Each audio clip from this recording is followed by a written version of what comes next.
3, 2, 1. Dreams are made of these. Who am I to disagree?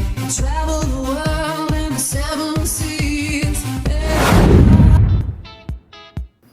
آیا بعد از تمرینات سنگین احساس می‌کنید عضلات سینه‌تان تحت فشار زیادی قرار گرفته؟ آیا درد و خستگی عضلانی باعث میشه تا دیرتر به ریکاوری برسید؟ امروز می‌خوایم علمی‌ترین و سریع‌ترین روش برای بازیابی عضلات سینه‌ای پس از تمرینات قدرتی رو بررسی کنیم. اگه می‌خواید بهینه‌ترین نتیجه رو بگیرید، حتما تا انتهای ویدیو با ما همراه باشید.